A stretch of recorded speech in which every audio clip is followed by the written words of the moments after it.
All right. Welcome everybody to Understanding Communication in Students with ASD. My name is Maureen Kaniuka, and we are going to introduce ourselves in just a minute. But I wanted to start out with some technical pieces. So the first thing that I want to draw your attention to is at the bottom of your screen, you should have a list of options, and one of them is showing video. It's a little video camcorder, and what we would like you to do is, if you could please turn your video off, it will be helpful in terms of what the visual appearance is for the other participants, because if your video is on, you start floating across the screen sometimes. And so to remove distractions, if everyone could just click their video off at the bottom of the screen. The other thing that we'd like you to do is make sure that you are aware that we are having a live captioner, closed caption this session. You should be seeing closed captioning at the bottom of my screen. If you prefer, you can also open up your multimedia player. So in the bottom right hand, you have 3 dots, I believe, and those 3 dots, if you click on those, give you the option to open chat and open a multimedia. If you would like to see the closed captioning in the multimedia viewer, please open that. Otherwise, definitely open your chat, because we are going to be interacting with you through that chat box today. So one last time, we're going to ask people to please turn off their video cameras, if you would. And I think that covers the technical things. Nancy, was there anything technical that I missed? No, I think you have it covered, and that's good. All right, great. So we're bringing this to you from the AU team in collaboration with Perry Flynn, and not the entire North Carolina Autism team is on here today. So I just want you to be familiar with who's on the team. We have Amanda Passmore, who covers the Piedmont Triad and Southwest, and Heidi Carica, who does the Northwestern and West. And then Nancy Childress, who you just heard, is with us today. She does the North Central and Sand Hills section of the state. Nancy is going to be our tech guru of the day today. And she's going to be helping us monitor the chat, drop links in the chat for you, and all of those important things. I am Maureen Kaniuka. I'm super excited to be with you, and even more excited to spend an hour today and an hour tomorrow chatting with Perry Flynn with you. I am a consultant for the Northeast and Southeast, an autism consultant, but I work pretty closely with Perry and some other members of our EC division staff on all things communication and supporting communication in our students with disabilities. So Perry, would you like to introduce yourself? Yeah, sure. Thanks, Maureen. I am Perry Flynn, DPI's consultant for speech language pathology. And there you see a picture of me with my horse, Carson, taken recently. I gave Maureen 2 choices of pictures, and I see she chose the less professional of the choice there. So it is always my pleasure to work with the autism team. If you guys don't know them, you should get to know them. They are a fantastic resource for you for all things about students with autism. And as Maureen said, I get to work with all of them a lot, and it is always a pleasure and a joy to do that. So a while ago, we sort of came up with this idea to just have a casual conversation about communication and autism. And that sort of grew out of a presentation that Maureen and I do with Matthew Martinez, also that is called The Foundations of Communication. And it's 2 days long. We haven't done it for a while in the COVID era, but we may be getting back to it soon. So if this presentation just whets your appetite for knowing more about communication for all kids who are usually not oral communicators, that presentation might be a really great thing for you to look for in the future. So have I Great. missed anything, Maureen? No, and it's funny, Perry, because I chose this particular picture because if you look at our team's pictures, we're not stuffy Right. professional Yeah. headshots. We're more about, no, you need to see what we're like in the real world. Right. Yeah. Yeah. I'm glad you chose that picture. So I want to point your attention to a couple of things that we've given you to support your participation in this today. And as you see on the screen in front of you, one of them was we created a participant note-taking shell for you. I sent you a link yesterday, a thing yesterday that was a link to multiple different things that we're going to be talking about today. One of the things that we are finding with WebEx is that dropping links in the chat is not necessarily successful for all participants to access things. So Nancy, if you could put the participant note link in the chat, there we go. Awesome. That link is there. If you cannot access it, go back to the email that I sent you yesterday, or no, 2 days ago, Monday, that had all of the links for today and your sign in link to join our meeting today. And Maureen, Yes.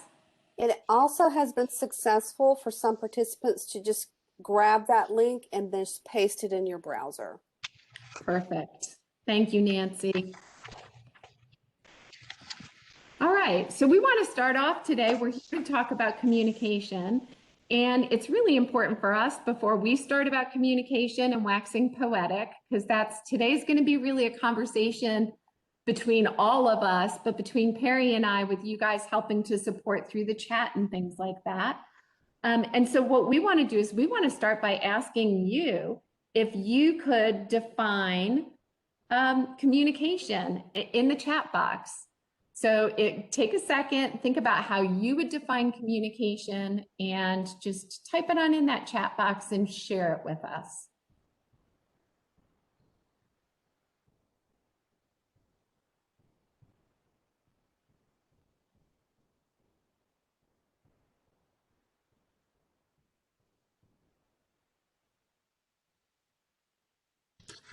Express yourself, transfer of information, exchanging ideas back and forth, verbal and nonverbal ways, expressions, sending and receiving messages, relaying information, sharing information, feelings.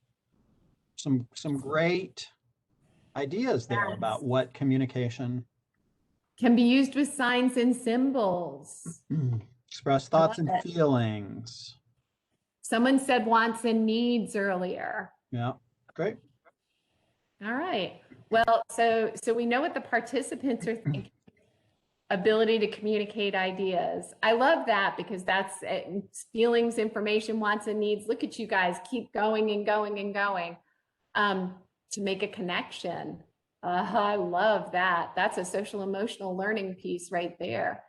So Perry, I'm going to throw it to you and I'm going to challenge you because Perry and I go back and forth. Perry's speech language pathologist, and I am not.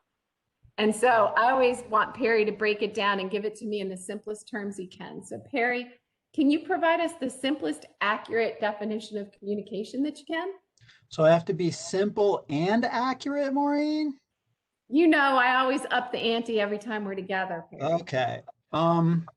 So I, like what many of you have said, I think about it as an exchange of information between two beings, I'm going to say, because I originally think of an exchange of information between two humans, but some of you know I'm very involved in animal-assisted therapies, particularly equestrian therapy, therapeutic horseback riding.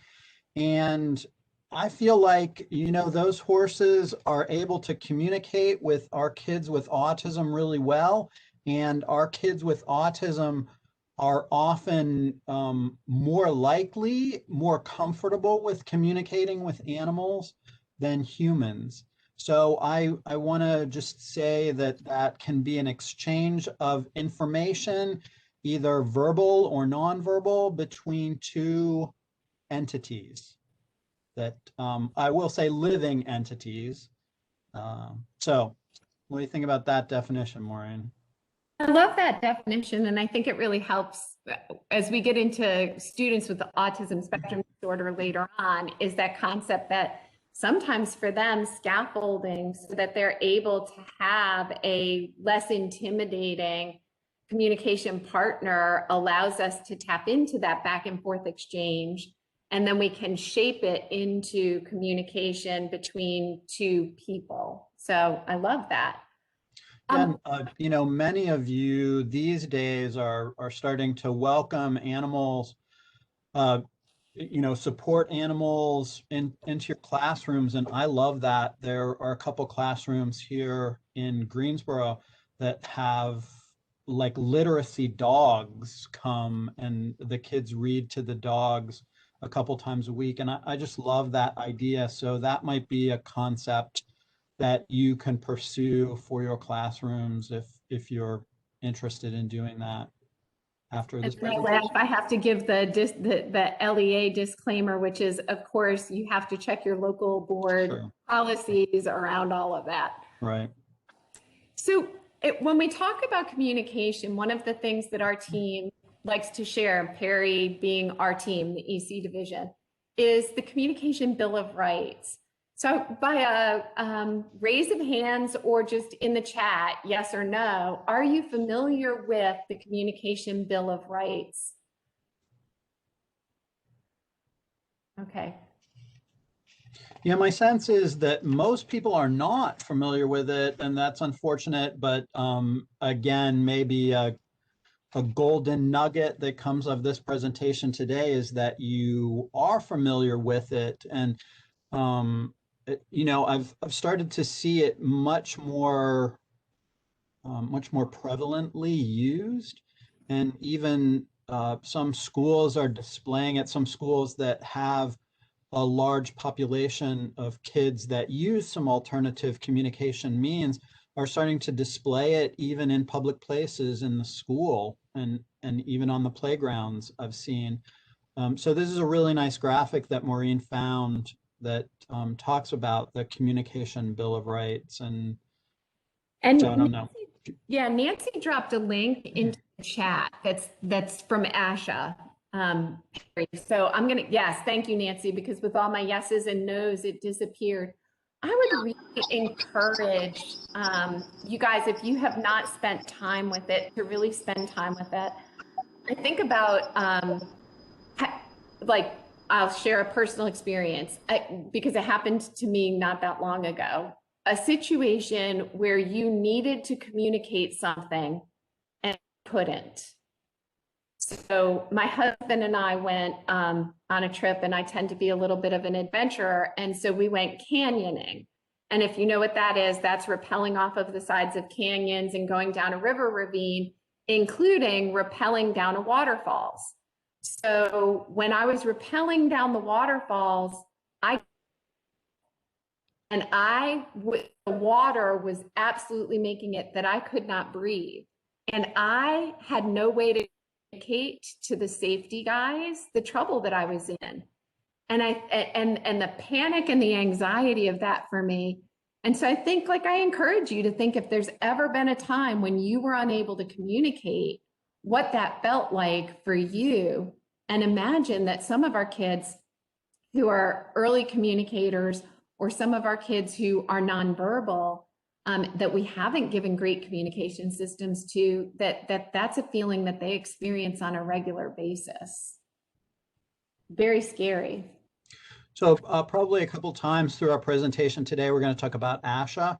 And for those of you that don't know, ASHA is the American Speech Language Hearing Association, the Association of Speech Language Pathologists and Audiologists. So several of the resources will come from them.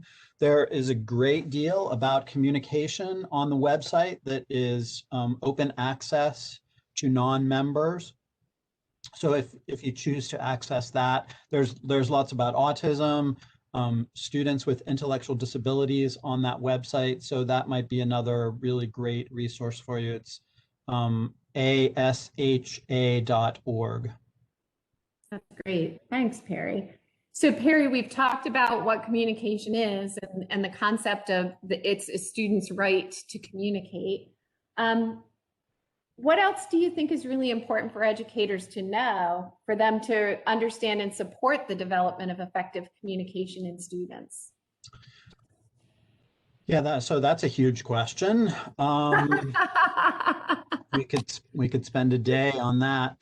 Something that I talk about, fortunately, not very frequently anymore, is, some people have said to me, this student is just coming to preschool or coming to kindergarten, and I don't think he's really ready to communicate yet. So should I place him in speech language services? And that statement bothers me all the time. I think that kids, need to learn to communicate. That's what speech language pathologists are there for. And it might take 21 years of direct services of a speech language pathologist to help kids begin to communicate. But as the Communication Bill of Rights suggests, we are there, you guys are there, no matter what your discipline is, whether you're a teacher or a speech language pathologist or whatever your discipline is, we are there to get kids to communicate. And so I just think that if they don't have a consistent and reliable system of communication in school all the time, we are failing them. Even little kids, we need to work hard to find some consistent and reliable means of communication. It can be really simple. It can be a simple head nod, and we might spend those 21 years to get them to say yes and no, and that is fine if that's as far as they can go. But we really need to pursue that. And sort of by the same, you're gonna feel like I'm speaking out of both sides of my mouth here, but kids, speech language pathologists are there to set goals, meet goals, dismiss kids if possible. And so good self-contained teachers, that's what they do all day long. That's what many of you guys do all day long, is work on occupational therapy things, physical therapy things, and speech language things too throughout your whole day. And that is what is most natural. It is very unnatural for especially speech language pathologists to pull kids out of class.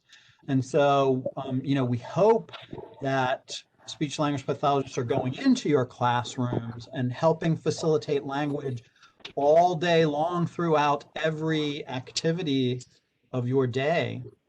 I'm going to piggyback on that, Perry, because yeah, sure. I'm going to piggyback and say, do not underestimate the importance of your para-educators in that process. Absolutely. And frequently we forget the part about how are we training our para-educators to support around communication. So I have to put in a plug that they spend a lot of time individually with students. And so that's really important. Now, a lot of our focus has been some of those early communicators, but I'm gonna crank it up a notch. And I'm actually going to ask a true-false question to the participants first before we embark upon this next little journey, Perry. Okay. So to the participants, true or false, there is a difference between communication and social communication. True or false? Pop it into that chat for me. T or F? And so while you're popping stuff in there, I will completely agree with you, Maureen. Teacher assistants are often the people that spend the most time with kids. And so they can be most instrumental in facilitating communication all day long, every day. The other thing I'll say is I think that we have chronically low expectations of kids with intellectual disabilities and autism, and they're never going to be able to communicate on a high level if we don't give that a try. Now, you'll never know unless you expect high have high expectations of those kids. So I would really encourage you to, even if you think it's over their head, to try some particular kinds of communication and communication at different times of the day. Give it a shot, and don't just give it a shot one time, but really see if you can't foster that communication at different times. Thank you, Stephen, for that little note. I'm gonna take a pause and do a little technology check. Could everyone make sure that their mic is off, which it should be, because I think I set it up that no one could unmute themselves, that they actually needed me to do it. And just brief pause, if you could, if your camera is turned on, if you could go down and click to turn off your video camera, that would be great. So the resounding response to the communication, social communication, true, false in this group, Perry, because we've asked this question before. Yep. In this group, it was a resounding true. There is a difference. So would you like to speak to that a little bit? Yeah, I can see both sides of that coin too, but I'm going to say that there really isn't a difference. I mean, communication is communication. That now there are many purposes to communication. Socializing is one of those purposes. And the language of academics is one of those purposes, and reading is one of the purposes. So sometimes people don't get that reading is language, but speech language pathologists work on listening, speaking, reading, and writing. And those are all the different channels of so sorry, I've jumped ahead a little bit. Anyway, that's okay. I was trying to pull up a channels. slide for you. Those are all the different channels of language. So speaking is the oral channel, reading is the visual channel, listening is the auditory channel, and writing is the motoric channel. So I think language is used for many purposes, and social communication, closeness to other humans or other living beings is a really important part, but I think it's all part of communication. So I'm going to say that there is really no difference between social communication and sort of general communication. They're inextricably tied to each other. Yeah, that's a good way to say it. When we talk about the language and the skills that are involved in reading and dyslexia, it's a braided rope that all those skills are integrated into each other to be able to be a competent reader and writer, to be competent in literacy. And I would say the same thing in just communication in general. There are many skills that are interbraided together to be a competent communicator. Absolutely. And as you're saying that, Perry,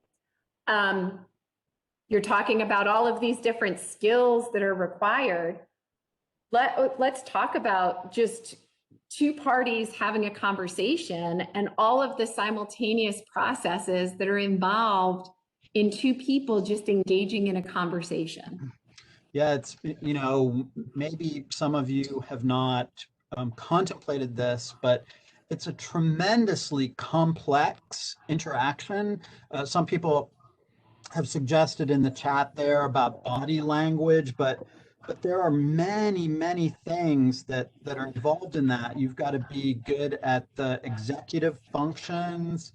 You've got to be able to attend to another conversational partner. Body language is involved.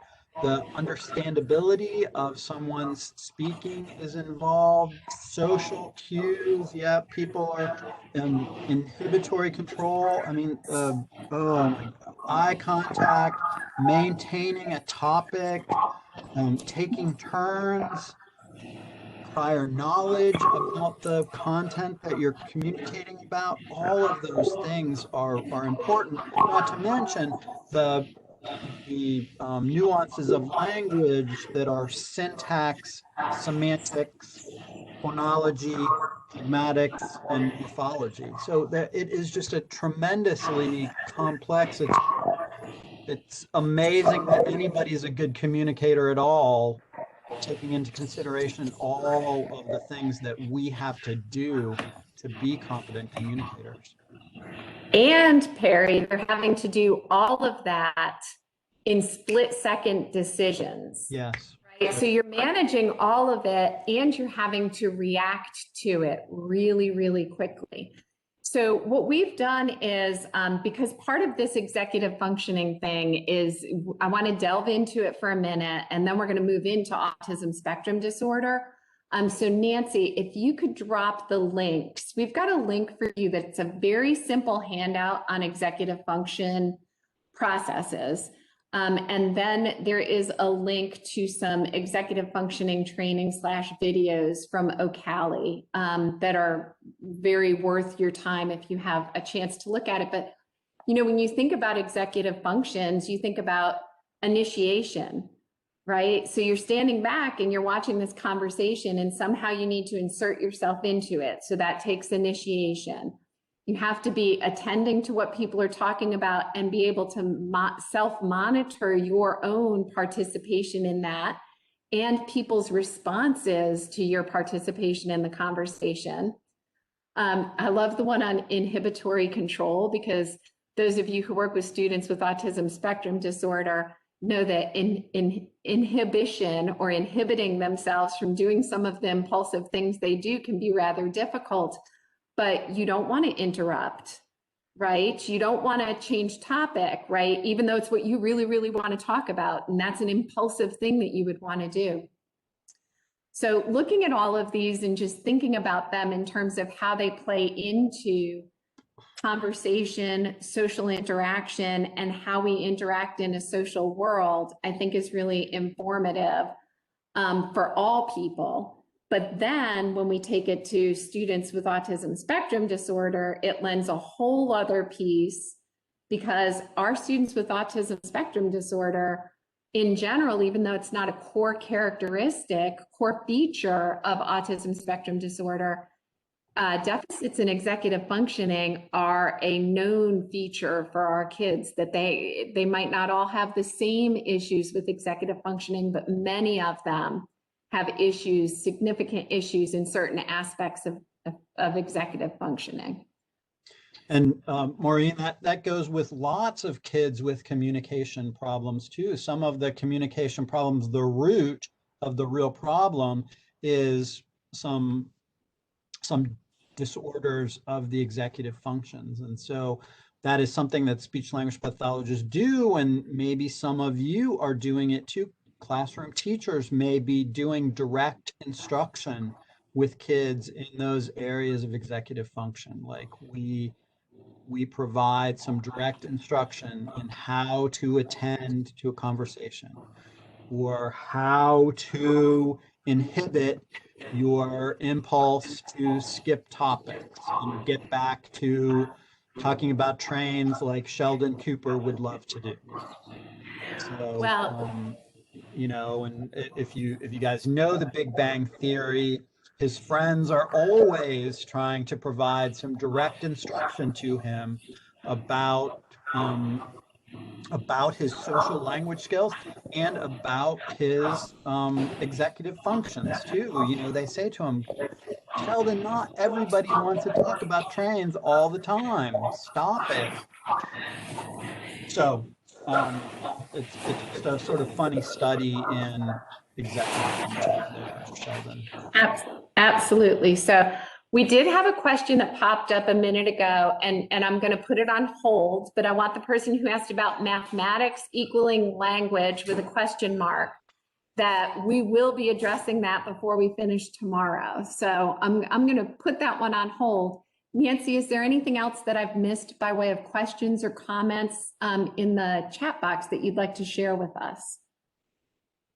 No, I don't believe you've missed anything. I do want to just say a couple of people have come onto the call. So if you've just joined us, if you could mute your mic. There are some open mics out there.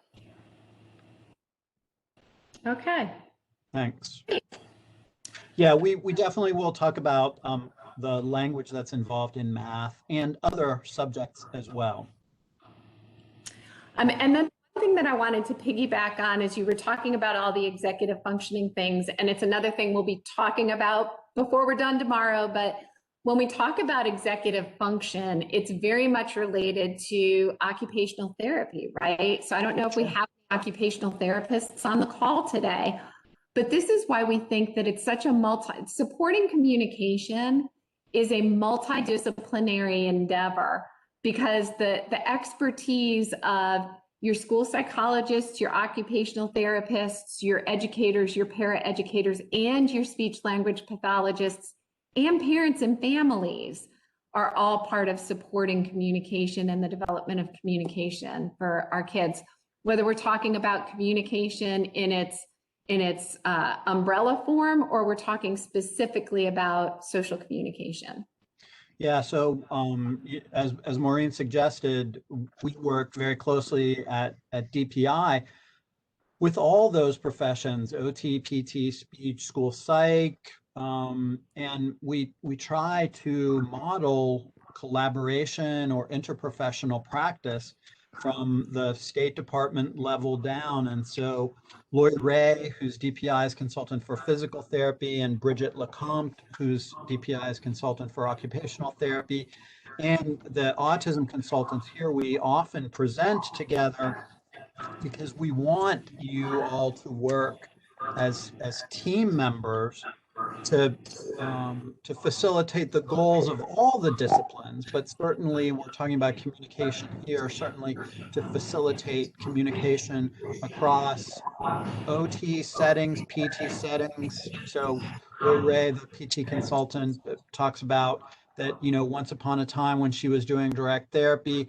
she was using her steps to talk about what we call the locative words beside, or the prepositions of place. You might know them: beside, on top of, and she used that, and she was able to get kids to do that, to use those words in collaboration with her SLP, and she was really proud of that, to sometimes beat the SLP at getting kids to use those words of location using climbing steps or other props that the OT and PT might use. So I went back to this slide at the request of one of the participants so that you guys know this is informal. So if you need something, please put it in the chat. We're going to try to address it for you. But also, refer to those handouts that were in your links and that Nancy dropped in the chat box, because those have really good information in terms of the executive functioning piece.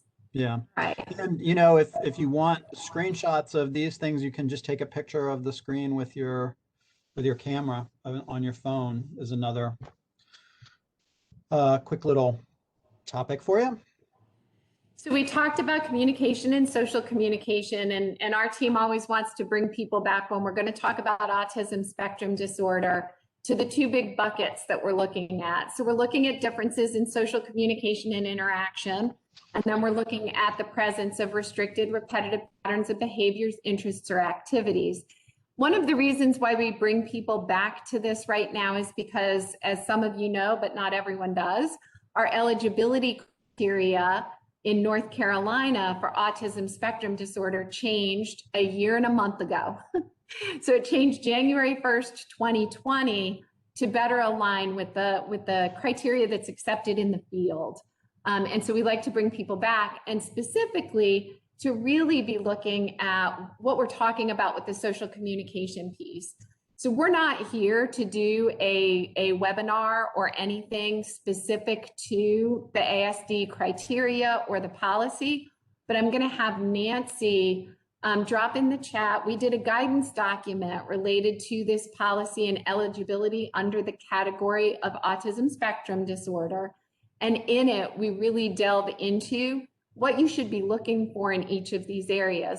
Because interestingly, before we know what we need to do, to address a student's deficits, we have to have measured and identified what those deficits are, and they don't look exactly the same in any of our kids.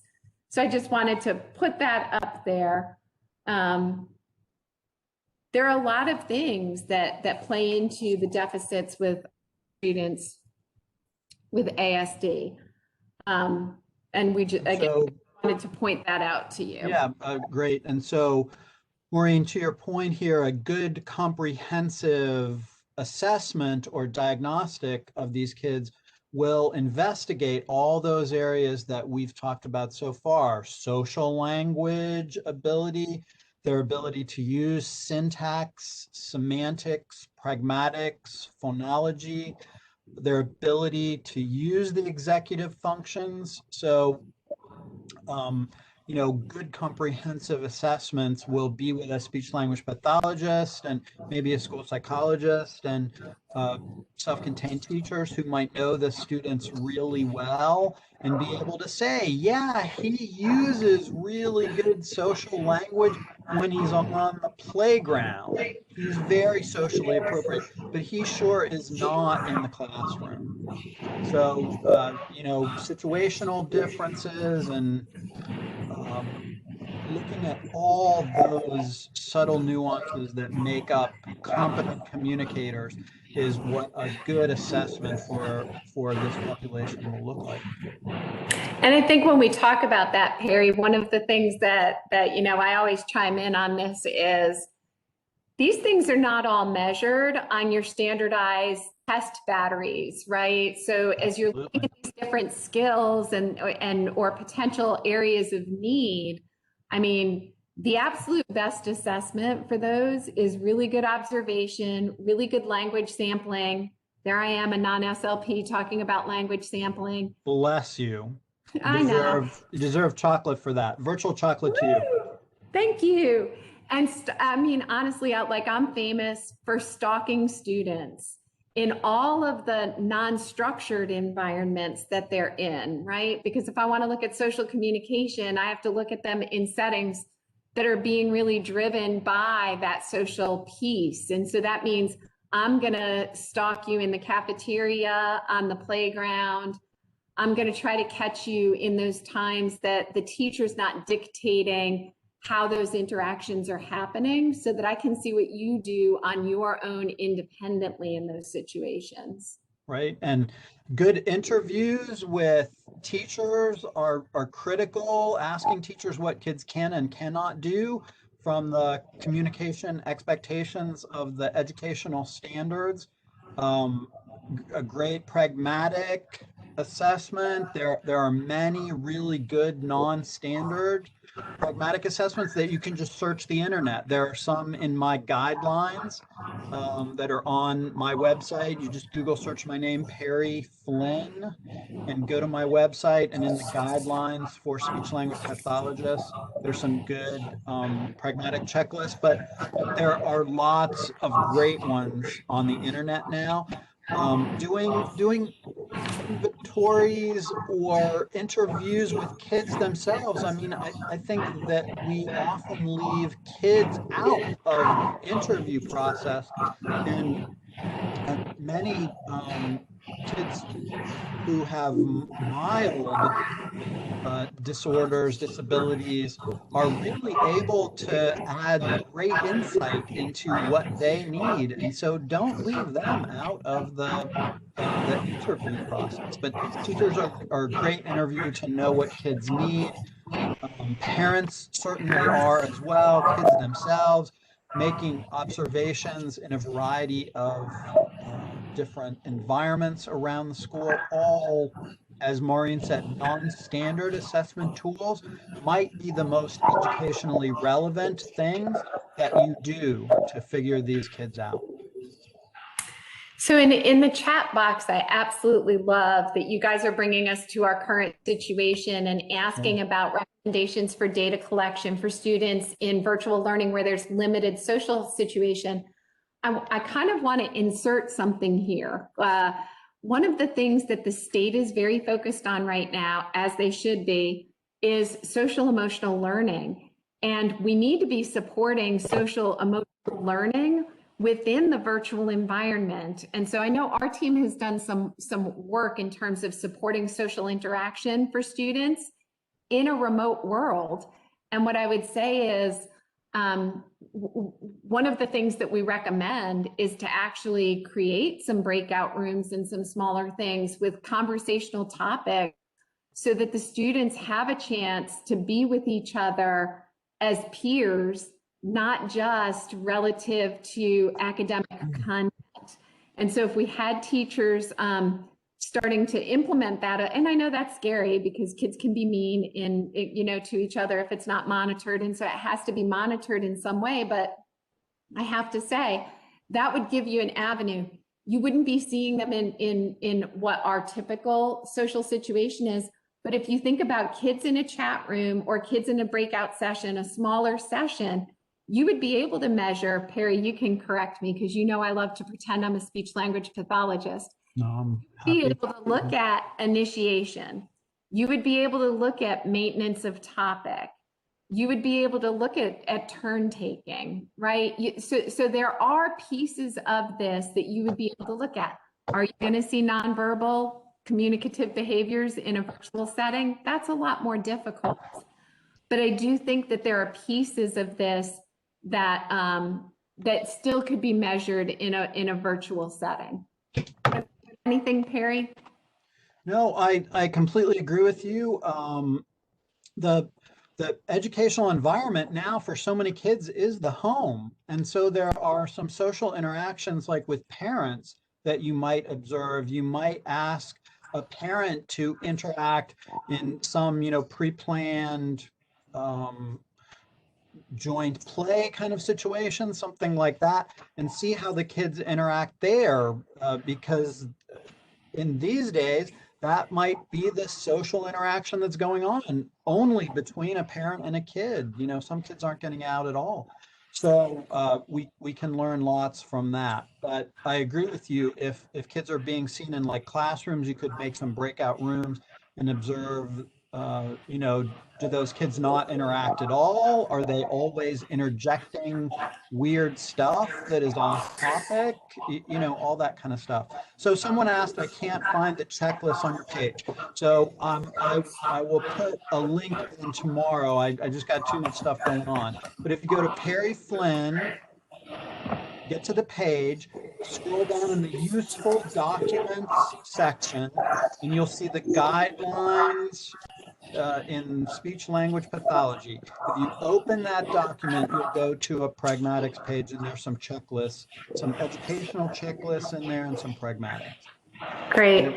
There you go. And then as we're getting ready to move on, I just want to point out to people that with the new criteria, and this is probably the hardest one for us in the educational environment to wrap our brains around. But if you look at the very bottom of this slide, it says currently or by history. And so remember that if you're unable to gather this information through current observations, you can gather the information through interviews with people who are very familiar with the student and substantiate some of these things by history. So I want to make sure that we give a nod to that, because what happens particularly for some of our students, we don't really use the phrase high functioning autism anymore, okay? Because that suggests that we have high functioning autism, and then there's the counter to that, that would be low functioning, right? But for our students who are in the standard course of study, they tend to respond well to certain strategies that they get taught. And so you might not see some of the same characteristics today as they exhibited when they were younger, because they've learned strategies to address it. But we still acknowledge that whatever those deficits were existed. Joe Biden was a stutterer. Just because he's learned some strategies that help him not stutter as much does not mean that he does not still have a certain amount of disfluency to his speech. Yeah. And he remains a stutterer. He is just he has many strategies. Speech language pathologists will catch moments of stuttering that he has, but he has many strategies now to pull himself out of those stuttering moments and facilitate more fluent speech. But yeah, he's an interesting case study and monitors his speech so carefully to be as fluent as he is. So a lot of our students have learned strategies and they monitor their behavior and things that they do, particularly in the school environment.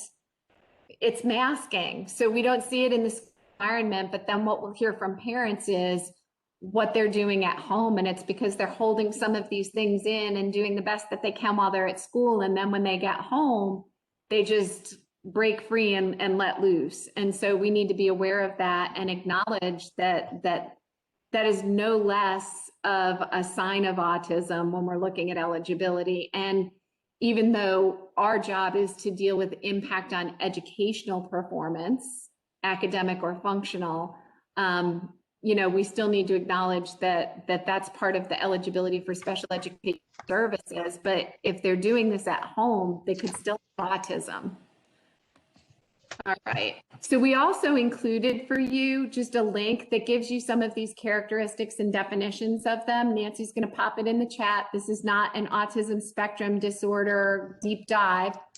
And so here's your favorite slide. We spoke about this a bit earlier, that speech language pathologists work on all of the channels of communications: speaking, listening, reading, and writing. And here's just a really nice graphic that explains that. And as I said before, speaking is the oral channel, reading the visual, writing the motoric, listening is the auditory channel of language. So I want to revisit the question that was asked earlier, if I can, Perry, which was mathematics equals language question mark. And I'm going to let you take it, although I would love to.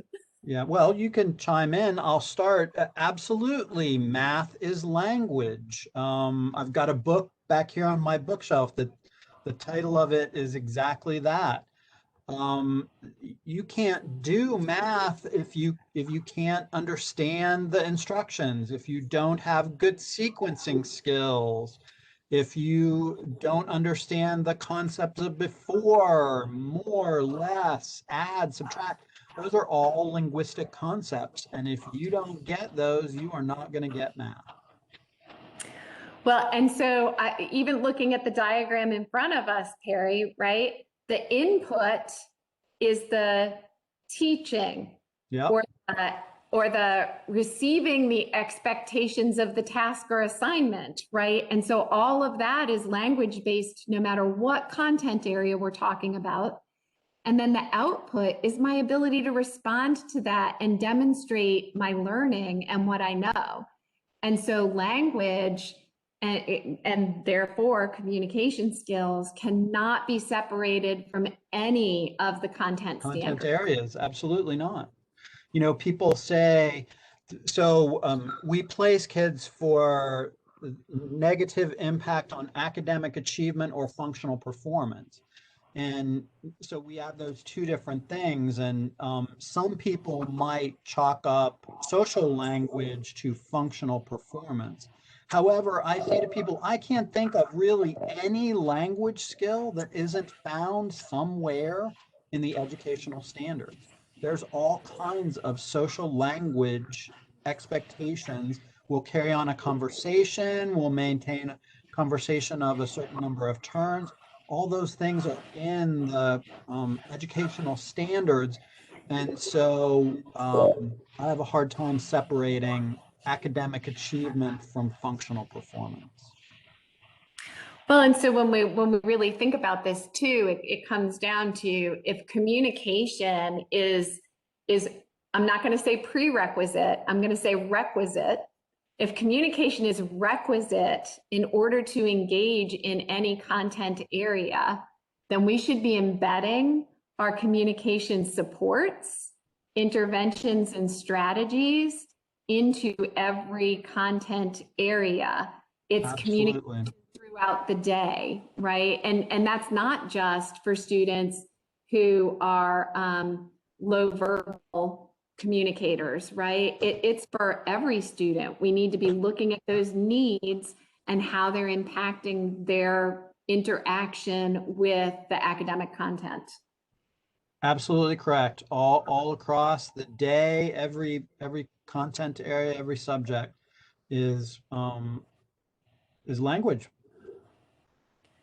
So when we talk about that, we share, I'm not going to go into that, but that goes into just looking at those standards, and we would challenge you, I'm not going to because I want to do something else, but challenge you to find a standard that does not require communication skills. Because Yeah, so you can, that can be your homework.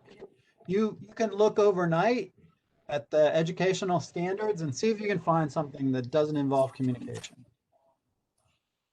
so while you're pondering that, I'm going to launch a little poll. We're going to talk about systems of communication before we close up for today. And we'll see if we get all the way through it or not. But it's a quick poll. You only have a minute to look at this. So it should be, let me see for a second. We should be okay. You should be able to see the poll right now. It's asking you, my students have IEPs that reference. So if you just click in the little circle beside the letter and tell us what your students' IEPs look like.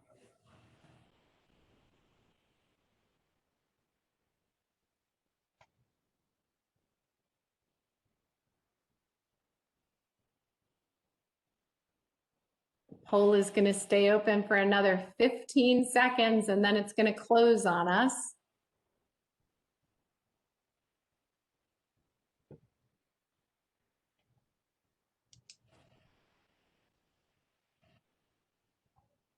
All of the above. Sure.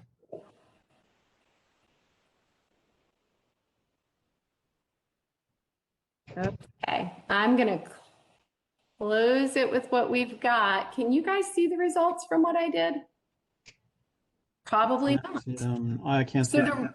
So the resounding responses, it's an even response on the top two, and it's total communication and verbal communication. There's a smattering of picture exchange and a smattering, I love the word, of use of gestures.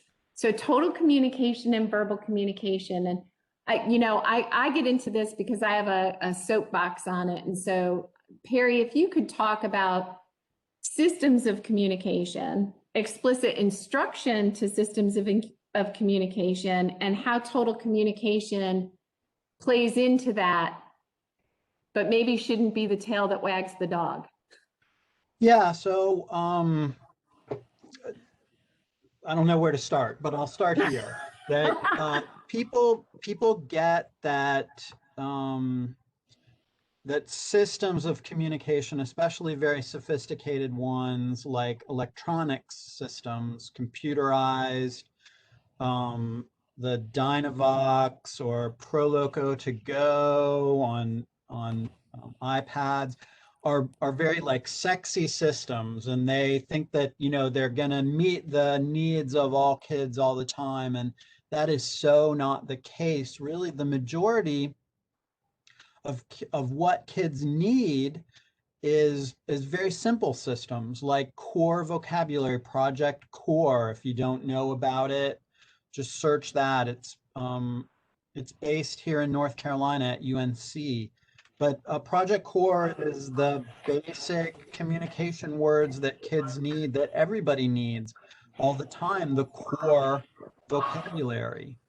And so that, that's a really good place to start. For a while, people, especially parents, were really attracted to sign language for kids that were not oral communicators.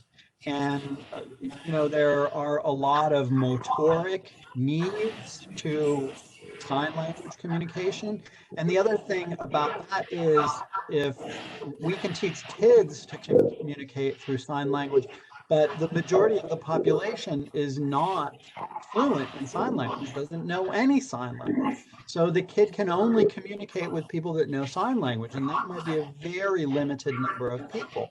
You can take a core board, you can run around everywhere with a core board and point to want, and then like point to a hamburger, and kids know what you want. And that's a total communication system, to use some gestures and maybe some vocalizations that are very close to proximities of the real words, and a picture system, a core board, something like that. So I, would really encourage people to not put all your communication apples in any one of those baskets. That a true communication system for a kid might be a combination of all those things.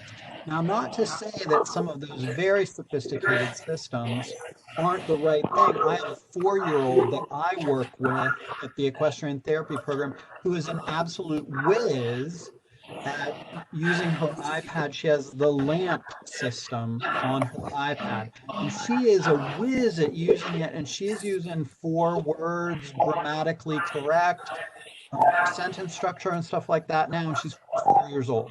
So that system is absolutely right for her, and she's now starting to pair some one-word utterances with some of the fringe vocabulary that are very like horse-based. She knows the name of her pony and she uses that, and so fringe vocabulary is the novel words that don't occur very frequently, that might not be on the core boards. And the core vocabulary is the words that we use all the time, every day: want, happy, sad, things like that. So, we can maybe get into this a bit more tomorrow night, Maureen, but just to think really big picture for these kids, what combination of all of those things. There might be some very iconic signs from sign language that everybody understands, or some gestures that everybody understands, like "get out of here," that would be very useful for kids. But think about the big picture of combining all those things so that they get the majority of their messages understood. Okay, your turn. Actually, I'm going to say that I think that we should call time and open up to some questions, and let everybody know that we're going to pick up on systems of communication tomorrow. That means I have all night to ponder what I want to add to that. There you go. So did anyone have any questions that they wanted to put out to us tonight based on what we've talked about already? Is there a certain order that you should introduce core vocabulary? So the core vocabulary boards are organized really nicely for just that purpose, Rachel. They are color-coded and arranged from from the most basic and the most useful to that fringe vocabulary. So if you just check out Project Core, they will guide you through. There's some really great instructional videos there too that talk to you about, you will certainly want to start, you won't want to start with those boards that have 36 icons on them. You'll want to start with kids with, maybe just 2 things: want and don't want. So, and Rachel, on that Project Core site that Nancy has dropped into the chat, that's also on your links page, there is a complete free self-paced professional learning series related to Project Core and implementing Project Core. And all of the materials that you need are right there. They've got for the core boards and all kinds of things like that. So what is nice about it, and Perry and I are both on the assistive technology team, and what we would say is sometimes simple is better. Sometimes low tech is more accessible. And if a student really takes off with the project core and the core board, it might be a sign that a more sophisticated communication system would be appropriate. But I would also say if they struggle with the core board, then a more sophisticated system probably is not going to be successful. And so it's a starting place for a lot of kids without investing a lot of financial resources. And these days, the very sophisticated systems start with core vocabulary. I mean, that is used across all of the systems. The LAMP system uses it.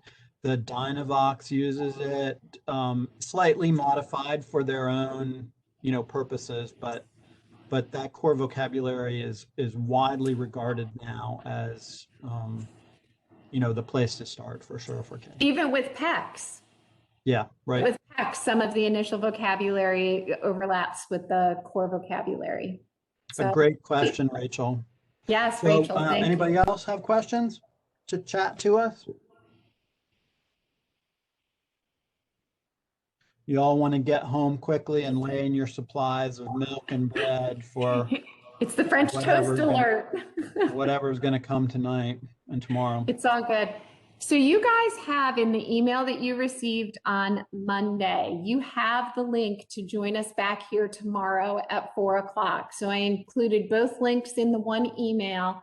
And again, we appreciate you being with us and participating both in the polls and the chat. And we have a lot of topics that we're still planning on getting to tomorrow, but we're going to pick back up with systems of communication. And we will see you guys tomorrow at 4. Yep. Have a good evening. And I echo Maureen's appreciation for your questions and involvement in the polls and stuff like that. And we'll see you tomorrow. Great.